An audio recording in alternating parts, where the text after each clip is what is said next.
vírus é algo que se considera nocivo ou prejudicial. Então, sobretudo esta ideia nocivo, prejudicial, esteja no nosso corpo, esteja na nossa alma.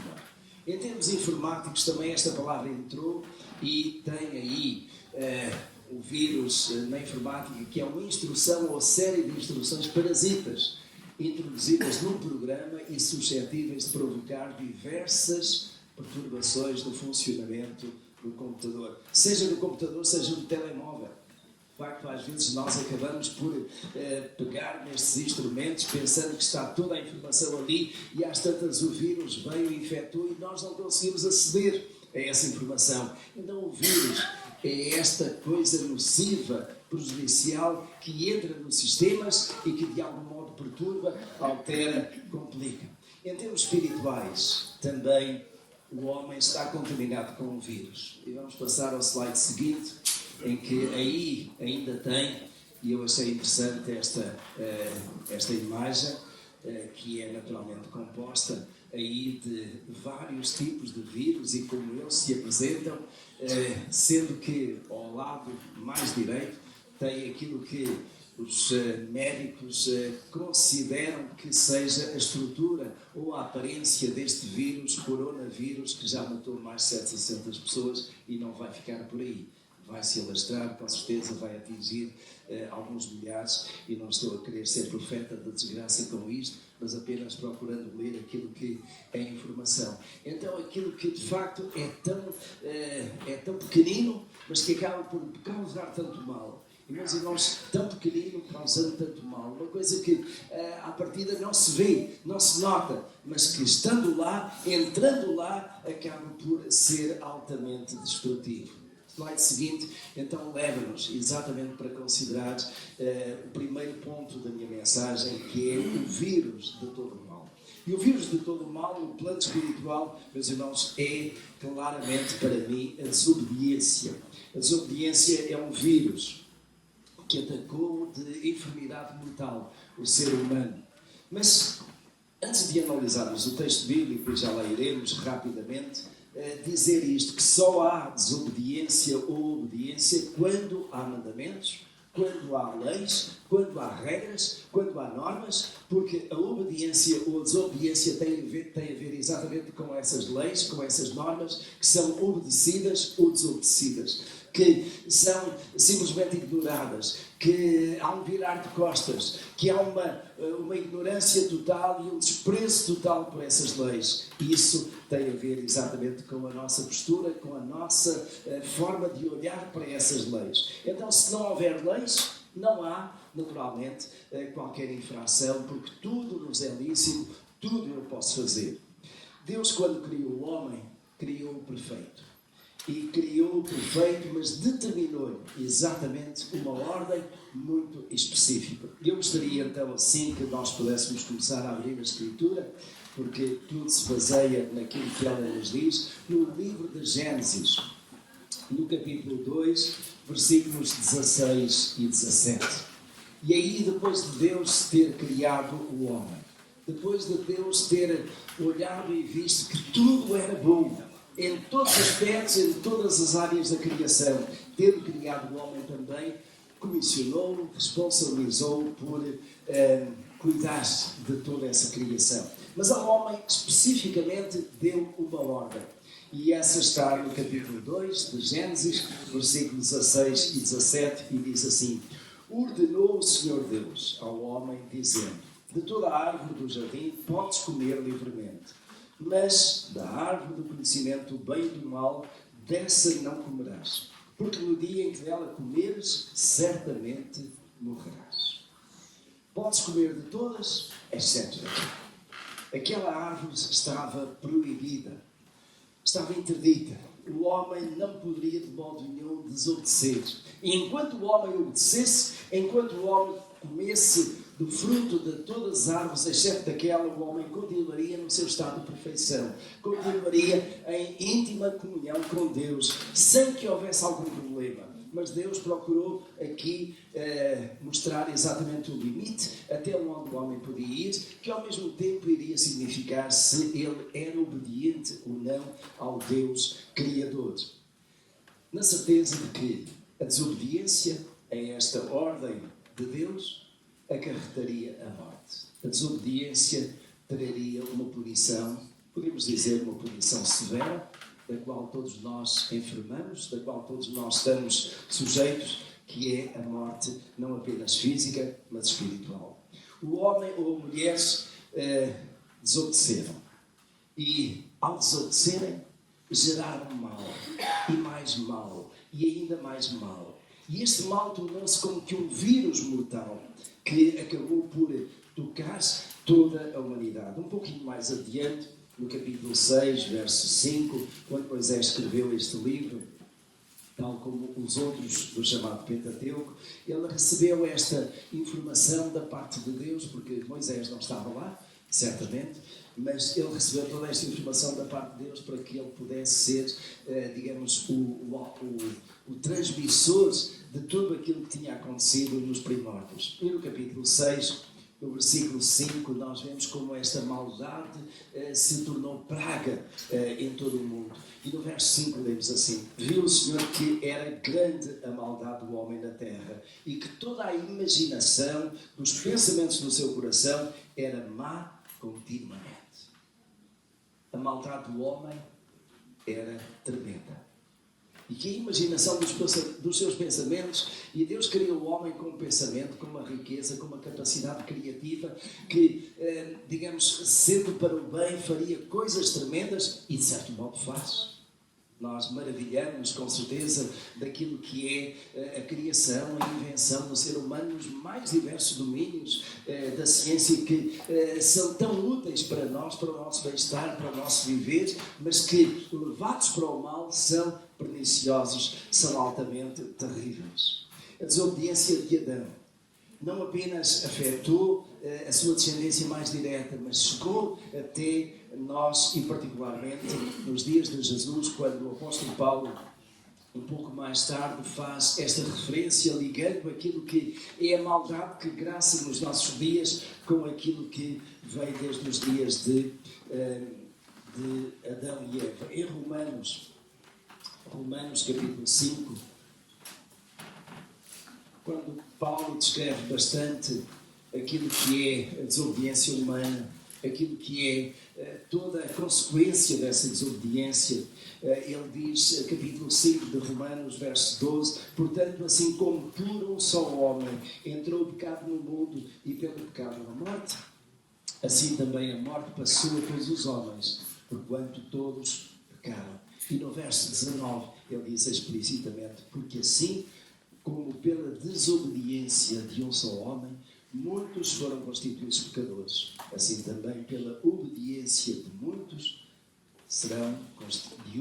muitos serão constituídos justos.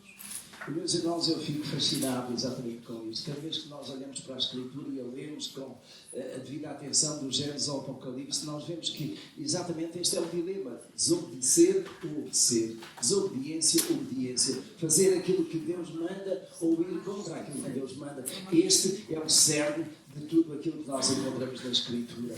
E por isso mesmo eu coloquei como primeiro tema este que está ali diante de vós: o vírus de todo o mal é a desobediência. Em segundo lugar, encontro na Escritura as palavras para este subtema: obedecer é melhor do que sacrificar. Por causa do pecado do homem, Deus não o deixou entregue a si mesmo, sem mais nada, mas acabou por o próprio Deus instituir um sistema de sacrifícios que seriam fundamentais para expiar a culpa da desobediência. Sacrifício de animais. Porque aquilo que Deus havia dito a Adão e Eva é: podeis comer do fruto de toda a árvore, exceto daquela, porque no dia em que dela comeres, certamente morrerás. E a questão, meus irmãos, nós sabemos que Adão durou muitos anos, mas ao fim de um tempo morreu. E essa foi a morte física. Mas naquele momento em que ele comeu, em que ele desobedeceu, houve uma morte espiritual. E essa morte espiritual fez com que houvesse uma separação dele com Deus. Até aí, Deus chegava junto de Adão e ambos se comunicavam na linguagem que Deus definiu e que o homem foi construindo, mas a partir do momento em que há desobediência, há separação. E isso é morte espiritual, mas depois a morte física também. E tanto uma como outra chegou até nós. Nós hoje estamos flagelados por esta morte física, pela morte espiritual. Mas Deus providenciou um meio para que pudesse haver esta libertação, como que eu chamaria assim, nesta linguagem médica, nesta linguagem clínica. É o vírus e o antivírus. O vírus é a desobediência. O vírus causou a morte. O antivírus traz o quê? Traz a limpeza de todo o efeito daquele vírus e liberta-nos exatamente da consequência dele, que é a morte. Então, alguma coisa Deus providenciou para que nós pudéssemos ter, em vez de morte, pudéssemos ter vida. E começa exatamente aqui a desenhar-se tudo isso. Deus então instituiu o sistema de sacrifícios de animais para expiar esta culpa de desobediência do homem. E vejam, começou logo com Abraão. A Abraão Deus ordenou para ir a um determinado monte, para ir àquele lugar levando o seu filho, o filho da promessa. Levar também um pouco de lenha, levar um cutelo, e lá naquele monte Deus iria sacrificar o seu filho. Voltando ao livro de Gênesis. Em Gênesis capítulo 22, nós encontramos um texto que eu creio que, meus irmãos, todos nós devemos guardar bem. Porque, de facto, tem a ver com a forma como Deus vai ajudar Abraão e daí a servir de exemplo para encontrar aquilo que era o antídoto para aquele vírus da desobediência. Em Gênesis capítulo 22, no verso 2, ou se quisermos o verso 1, porque a frase, podemos dizer, começa aí. Capítulo 22, verso 1 diz: Sucedeu depois destas coisas que Deus provou a Abraão, dizendo-lhe: Abraão, e este respondeu: Eis-me aqui. Prosseguiu Deus: Toma agora o teu filho, o teu único filho, Isaque, a quem amas. Vai à terra de Moriá e oferece-o ali em holocausto, sobre um dos montes que hei de mostrar. Tenho passado por este texto muitas vezes, partilhado convosco. Meus irmãos, eu procuro colocar-me nos pés, na vida de Abraão, e vejo como se Deus me pedisse isto, meu único filho, como eu me sentiria, qual seria a minha resposta? Certamente que cá dentro iria custar muito. Ainda que pudesse haver, e há fé da minha parte para responder e obedecer ao Senhor. Mas imagino, meus irmãos, que foi alguma coisa que custou tremendamente a Abraão. Mas aquilo que também noto é que Abraão não hesitou. Abraão responde com prontidão. Abraão responde com toda a convicção. Abraão responde sem questionar. Abraão está pronto, naturalmente, a ir ao encontro daquilo que o Senhor tinha pedido. E no verso 3 nós lemos isso. Levantou-se, pois, Abraão, de manhã cedo, albardou o seu jumento e tomou consigo 2 dos seus moços e Isaque, seu filho. E tendo cortado lenha para o holocausto, partiu para ir ao lugar que Deus lhe dissera. Uns dias depois chegou lá. E naquele caminho e em todo aquele processo, chega àquele ponto em que o filho vê-se sozinho com o seu pai, tem a lenha, sabe que vai haver um holocausto, vai haver um sacrifício, porque isso estava sendo ensinado, mas Isaque não era um bebê. Isaque tinha 12 anos. E naquela altura Isaque vai perguntar ao seu pai: Pai, está aqui a lenha para o sacrifício, onde é que está o animal para o sacrifício? Podem imaginar também a inquietude naquele jovem, naquele adolescente, naquela pessoa que sente que o seu pai agora era um homem que estava pronto a obedecer ao seu Deus, um homem que partilhava em casa esta fé inabalável nesse Deus, mas que tem dúvidas, que não consegue ver onde é que está o animal para o sacrifício. E quando ele ouve a resposta do seu pai, Deus proverá, eu imagino o que estaria na cabeça de Isaque. Porventura confiança, o seu pai, Deus proverá. Mas ao mesmo tempo reparem que o seu pai aponta para quem? Para Deus. Deus proverá. Deus é aquele que provê as nossas necessidades. Deus é aquele que nos lança desafios, mas vai connosco nesses desafios. Deus pode lançar-nos desafios tremendos de fé, mas Ele diz, eu estou convosco, eu estarei lá para vos ajudar, para que possais alcançar. E isto faz parte do nosso crescimento, faz parte do nosso progresso, faz parte da nossa edificação espiritual. Esta nossa caminhada com Deus não é feita sozinha. Nós sabemos, o Espírito Santo está connosco. E Ele acompanha-nos. E quando Deus nos pede alguma coisa que possa ser até muito exigente, nós sabemos isso, que se nós fizermos a nossa parte, Deus faz a sua. Ele proverá aquilo que nós não conseguimos prover. E Ele levar-nos-á exatamente a libertar-nos deste vírus da desobediência e a sermos obedientes ao Senhor. Abraão é este modelo de obediência, este modelo de homem de Deus que realmente confia nele, aprendeu a confiar. Não foi desde o início. É interessante que isto aconteceu, meus irmãos, quando? 25 anos depois de Deus ter chamado Abraão. De Deus ter dito a Abraão, tu serás uma bênção.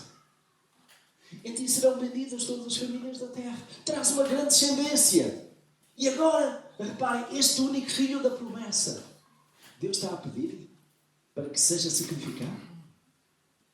Deus proverá. Meus irmãos, este é talvez daqueles momentos da Escritura que nós podemos ler do Gênesis ao Apocalipse que, para mim, deixem-me dizer, eram os mais marcantes. Deus faz uma promessa de uma grande descendência e depois pede o único filho para ser sacrificado no holocausto. Deus proverá. Abraão levou 25 anos a perceber exatamente isso. Deus proverá. Quanto tempo levamos nós a confiar inteiramente em Deus? A depender inteiramente de Deus para prover as nossas necessidades. Mudamos de país, mudamos de igreja, mudamos de emprego, mudamos de casa. Deus está lá. É aquele que providencia as nossas necessidades. É aquele que provê todas elas. E quando nós chegamos aqui ao verso 8, é exatamente isso. Respondeu Abraão, Deus proverá para si o cordeiro para o holocausto, meu filho.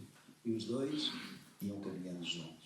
E continuamos a ler a partir do verso 10 e diz, Moisés, Abraão, tinha construído aquele altar, colocou a lenha, colocou o seu filho, amarrou, e está a pegar no cutelo e a fazer exatamente o quê? Aquilo que Deus lhe tinha pedido.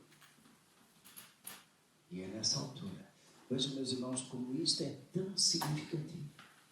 E que tem uma mensagem tremenda para nós. E que é nesse sentido.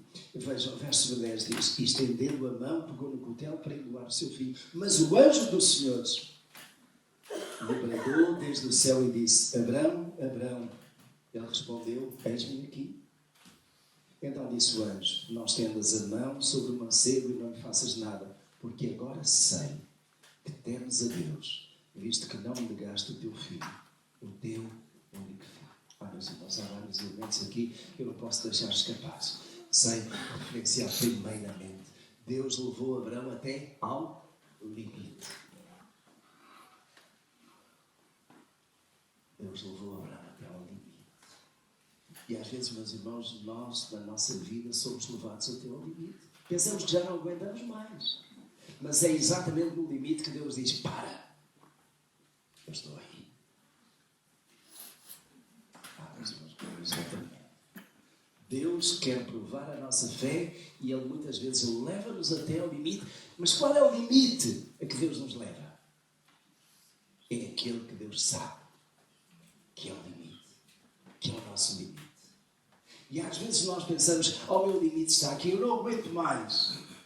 Mas acabamos por aguentar um pouco mais. A confiança que vamos ter no Senhor vai se desenvolver, vai se esticando, vai se alargando. Meus irmãos, eu desafio cada um de vós que está aqui neste momento, independentemente de ter mais anos ou menos anos de vida cristã, a pensar isto. A vossa fé hoje é a mesma que era quando se converteram? Não. Ela foi alargada. Hoje, Deus pode pedir-vos alguma coisa que seja exigente. E qual é a vossa resposta? Eu confio no Senhor. Eu estou pronto a obedecer. Ou não é. Ou não é. Será que às vezes nós não questionamos Deus? Será que às vezes não duvidamos? Será que Deus vai estar comigo? Será que Deus vai abençoar-se? E contudo, Ele está lá. Ele não nos pede mais do que aquilo que nós podemos dar. E Paulo escreve numa das suas cartas, de que não veio sobre vós tentação humana, mas fiel é Deus, que não vos deixará tentar acima do que podeis. Antes, com a tentação vos dará um escape para que a possais suportar. Está lá em Coríntios. Meus irmãos, é isto. Eu creio que Abraão aqui foi experimentado até ao limite, mas porque ele tinha uma fé inabalável. Ele confiava. Ele sabia que era para obedecer, não podia voltar atrás. Há um outro aspecto importante aqui que eu gostaria de sublinhar, que é isto. O anjo disse: agora sei que temes a Deus. Mas, irmãos, deixem-me sublinhar isto, porque para mim é extremamente importante. A nossa obediência depende de quê? Do nosso temor a Deus. Pense nisto. Você obedece na medida em que teme a Deus. Quem não teme a Deus não obedece aos seus mandamentos. Mas porque eu temo ao Senhor. E temer não é ter medo. Temer é crer que Deus é o Deus do universo, é o Deus da minha vida. E quando Ele me pede alguma coisa, eu sei que é o melhor para mim. Às vezes posso não entender. Mas porque eu temo ao Senhor, eu obedeço. Alguém que não quis obedecer foi Saul, um dos reis de Israel, por sinal o primeiro. Primeiro livro de Samuel, capítulo 15. O sistema de sacrifício estava mais do que instituído. Samuel cumpria com os seus sacrifícios. Mas vejam aquilo que Deus disse através de Samuel, do profeta Samuel ao rei. Samuel, primeiro Samuel, capítulo 15, versículos 21 a 23. Mas o povo tomou do despojo ovelhas e bois, o melhor do anátema, para o sacrificar ao Senhor teu Deus em Gilgal. E podemos dizer até aqui, tudo bem. O povo pegou do despojo do melhor que tinha para oferecer ao Senhor. Tudo bem, mas tudo mal, porque Deus tinha dito que não deveria fazer isso. No verso 22 diz: Samuel, porém, disse: tem porventura o Senhor tanto prazer em holocaustos e sacrifícios, como em que se obedeça à voz do Senhor? Eis que obedeceres é melhor do que sacrificares, e o atenderes do que a gordura do carneiro. Obedeceres é melhor do que sacrificar. Deus não está tão interessado nos nossos sacrifícios. Deus está interessado na nossa obediência. Naquilo que Deus diz, faz. Este é o mandamento. Então é isso que nós devemos seguir e fazer. E, meus irmãos, temos o exemplo de Jesus. E vamos de novo ao Novo Testamento, em Filipenses capítulo 2, onde Jesus nos dá o exemplo de obediência. E Paulo escreve também este hino à humilhação e à exaltação de Jesus. Mas em Filipenses capítulo 2, verso 8, ou se quisermos, indo só um pouquinho mais atrás, verso 5, para pegarmos o início da frase, diz assim: tende em vós aquele sentimento que houve também em Cristo Jesus, o qual, subsistindo em forma de Deus, não considerou ser igual a Deus coisa a que se devia aferrar, mas esvaziou-se a si mesmo, tomando a forma de servo, tornando-se semelhante aos homens. E agora notem: e achado na forma de homem, humilhou-se a si mesmo, tornando-se obediente até à morte, em morte de cruz. Meus irmãos, eu associo este texto com aquilo que foi a agonia do Senhor Jesus, lá no jardim do Getsemane, em que ele estava a orar. E um dos aspectos da oração de Jesus foi esta frase que está registrada nos Evangelhos: vai, se é possível, afasta de mim este cálice. Contudo, não se faça a minha vontade, mas a tua. Ele foi obediente, ainda que sabendo que isso iria custar muito, iria doer, iria ser sofrido, mas ele estava pronto, determinado a obedecer ao Pai, porque foi por isso que ele veio. E, meus irmãos, agora em Hebreus capítulo 5, com isso vejam o que ele conseguiu para nós. E é aí, meus irmãos, que eu encontro exatamente a expressão do antídoto para este vírus. É Hebreus capítulo 5, e vale a pena, recomendo a leitura deste capítulo 5, do 6 e do 7, eles fazem parte de um todo, mas no capítulo 5, verso 9, diz assim, já agora verso 8, ainda que era filho, referindo-se a Jesus, aprendeu a obediência por meio daquilo que sofreu. E tendo sido aperfeiçoado, veio a ser, notem agora, o autor de eterna salvação. Para quem? Para quem? Para todos os que lhe obedecem. Ou seja, meus irmãos, eu daqui de outros textos concluo que somente tem eterna salvação aqueles que são obedientes a Jesus. E obediência significa livrar-se do vírus. E o vírus do ser humano, não apenas em termos espirituais, mas em todas as outras áreas, é exatamente a desobediência. O homem desobedece a Deus, fazendo mal, semeando a guerra, fazendo mal com todos e colhe naturalmente isso que é o resultado da sua sementeira. Só para terminar este ponto aqui, em Atos capítulo 5, quando Pedro e outros apóstolos foram presos por pregarem o Evangelho em Jerusalém, eles foram mandados calar. Calem-se, não falem mais desse Cristo, desse Messias. E a resposta de Pedro foi, no verso 19, no verso 29, perdão. Verso 29, ele diz, respondendo Pedro e os apóstolos disseram, importa antes obedecer a Deus do que aos homens.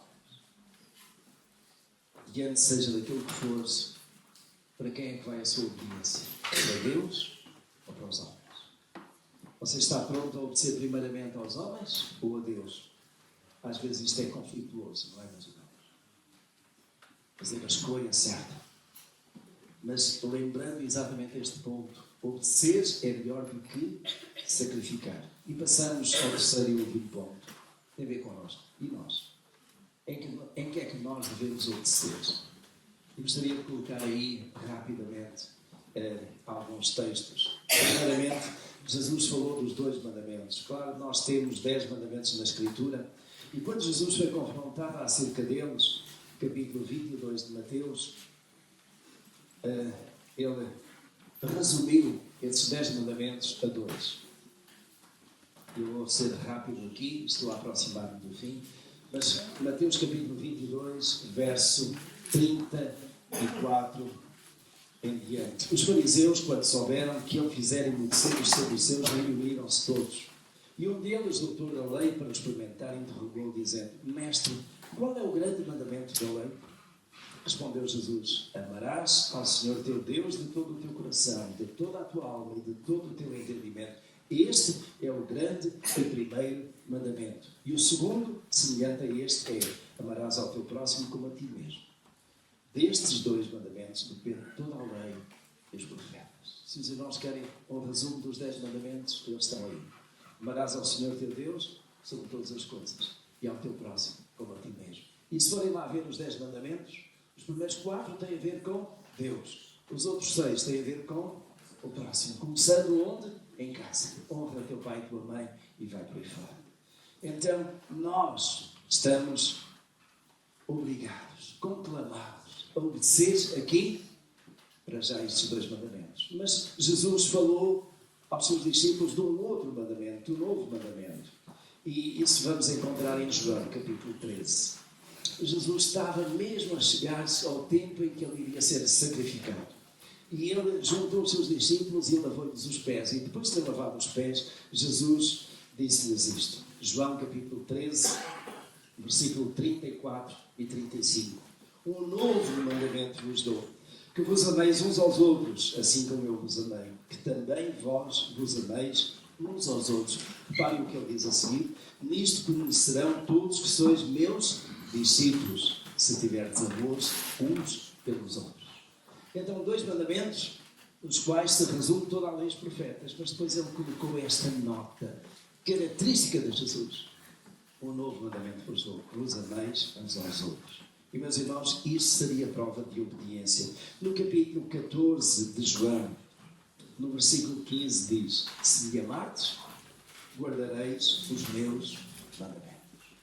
Então, guardar os mandamentos. E guardar os mandamentos significa não tê-los no bolso, não colocá-los emoldurados lá como um quadro, lá numa das nossas paredes da casa, mas não guardar no nosso coração para que eles, de certo modo, façam gerar toda a nossa vida, toda a nossa ação. Então, se a mim me amardes, guardareis os meus mandamentos. A grande comissão que também é conhecida, lá em Mateus capítulo 28, versos 19 e 20, que certamente alguns conhecem de cor, e diz: enquanto ides, ou por onde quer que fordes, fazei discípulos de todas as nações, batizando-as em nome do Pai, do Filho e do Espírito Santo, ensinando-as a guardar todas as coisas que vos foram dadas a conhecer. Meus irmãos, o que é que eu noto aqui na grande comissão? Duas coisas para nós: discipulado e batismo. Está ali clarinho. Discipulado, fazer discípulos. E fazer discípulos como? Pregando o Evangelho, levando à conversão. Fazer discípulos como? Ensinando a guardar todas as coisas que eu, Jesus, vos tenho a ensinar. Não aquilo que os homens poderiam ensinar, mas aquilo que Jesus ensinou e com toda a afinidade deve ser deixado com os discípulos. Depois também, a que é que nós estamos comissionados para obedecer? Às ordenanças de Jesus. Algumas igrejas têm os chamados sacramentos. Nós não temos sacramentos, porque isso tem uma conotação, digamos, completamente fora daquilo que é o conteúdo doutrinário bíblico. Mas nós temos ordenanças. E essas ordenanças que nós temos são apenas duas: batismo e ceia do Senhor. Batismo para aqueles que aceitaram Jesus, ceia do Senhor para aqueles que já foram batizados e que fazem parte do corpo de Cristo. Então estas duas ordenanças para nós são ordem do Senhor, e fazer isto conforme o Senhor indicou. Finalmente, meus irmãos, aquele texto que encontramos num dos escritos do apóstolo Paulo, e que está ali: todas as coisas me são lícitas, mas nem tudo me convém, ou nem todas me convém. Meus irmãos, aqui eu encaixo perfeitamente a questão da ética cristã. Há muitos textos que eu não preciso trazer agora, nem o tempo me permite, sobre aquilo que deve ser o nosso comportamento, a nossa forma de estar como crentes do Senhor neste mundo. E neste mundo nós precisamos nos afirmar como tal, fazer a diferença. Se os irmãos quiserem, eu resumo isto deste modo: aquilo que Jesus disse aos seus discípulos no Sermão da Montanha: vós sois o sal da terra e a luz do mundo. E o sal da terra é para fazer diferença, dar sabor. A luz do mundo é para iluminar aqueles que estão perdidos, para que possam sair das trevas para a luz. Finalmente quero concluir, meus irmãos. E concluir com a pergunta: estamos curados deste vírus mortal? Alguém pode dizer: eu estou curado? Amém. Estamos curados por quê? Nós recebemos um antídoto, não é? E qual é o antídoto para este vírus? O sacrifício de Jesus, o sangue de Jesus. Porque é o sangue de Jesus que limpa todo o nosso pecado e leva-nos aqui a obedecer. A outra pergunta é: alguém ainda está infectado? Alguém ainda está infectado? E quem está infectado é aquele que ainda não recebeu Jesus como seu Senhor e Salvador. E a pergunta é: quer receber a cura hoje? Você quer receber a cura? E a cura qual é? É Jesus. É Jesus na sua vida. É Jesus no seu coração. É Jesus a dar-lhe sentido de obediência, de temor ao Senhor. Ele quer fazer isto na sua vida. Eu não sei de muitos que estão aqui. E com muitos que estão aqui, eu estou tranquilo acerca desta cura. Porque são obedientes ao Senhor. Talvez não em todas as áreas ainda. Talvez ainda não em todos os métodos. Mas há um compromisso, não há, meus irmãos, de obedecermos ao Senhor. E tudo isto é um processo. Tal como Abraão, foi um processo de fé. Até chegar àquele ponto de dizer: o Senhor proverá. Então eu creio nisso. Mas há outros que estão aqui e ainda não estão assim tão conscientes disso. Eu gostaria de dar essa oportunidade. Convido a ficarmos de pé todos neste momento.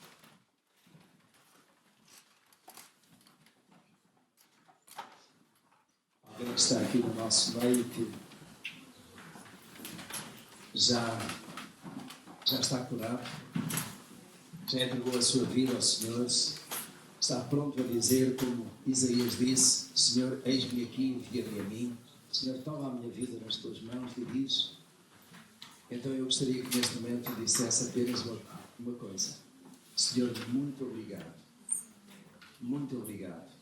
pela cura do vírus da minha desobediência. Diga isso ao Senhor. Senhor, muito obrigado pela cura deste vírus da minha desobediência.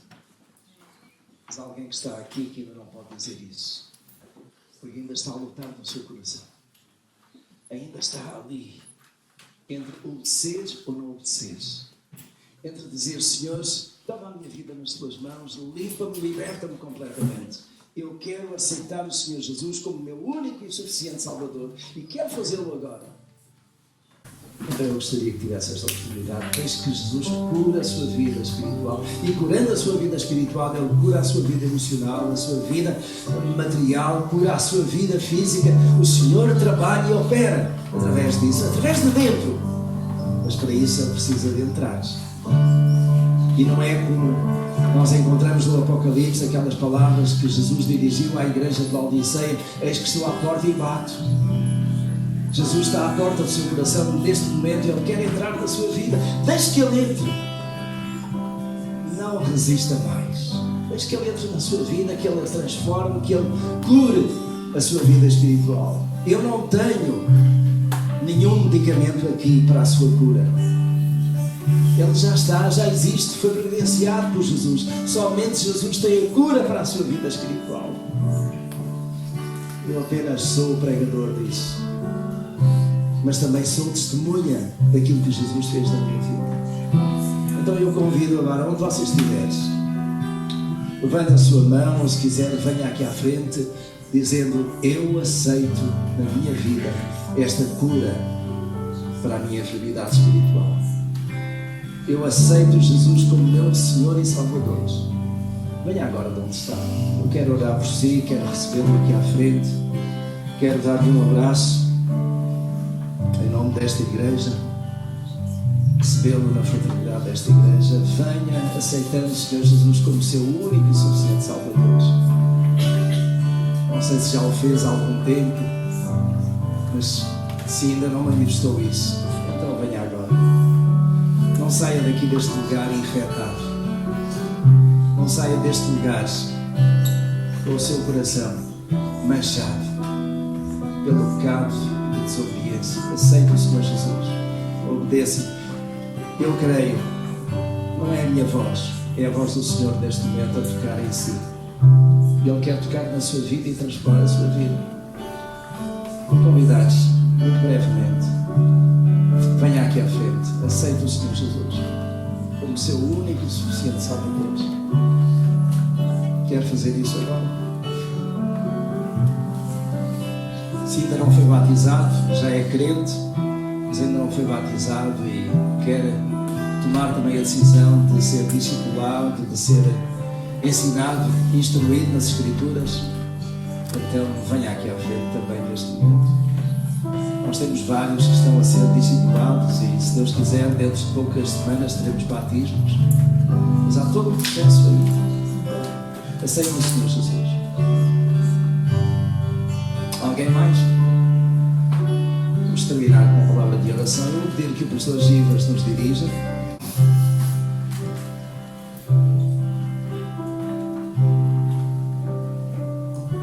Pai, nós te louvamos, Deus, pois a tua palavra é viva e eficaz e ela não volta vazia. Obrigado porque o Senhor falou no nosso coração, o teu Espírito falou em diferentes áreas das nossas vidas que nós sabemos que precisamos de sacrificar, precisamos de mudar, precisamos ser transformados. O Senhor conhece os nossos corações, o Senhor conhece o coração de cada um de nós. Pai, então eu te peço que essa palavra que foi pregada nessa manhã seja a palavra de fé, que nós possamos, Deus, até ao limite, de entregarmos o nosso ser aquilo que o Senhor quer de nós. E se porventura, Deus, algum de nós ainda não nos entregou, não ainda confessou o Senhor no coração, não creu e nem confessou, o Senhor continue a falar no coração desse irmão. Pai, muito obrigado mais uma vez pela Tua palavra. Nós queremos, Deus, ser igreja não somente nesse momento. Nos ajuda agora, Deus, quando nós formos para nossas casas, termos o nosso almoço, ou começarmos a semana, que nós possamos continuar a ser igreja de Cristo. Sermos sal e luz. Muito obrigado, Deus, e nós oramos e clamamos no nome daquele que é a nossa cura. Nós clamamos e oramos no nome daquele que nos curou de todo pecado, de toda enfermidade. Nós oramos no santo e bendito nome de Jesus.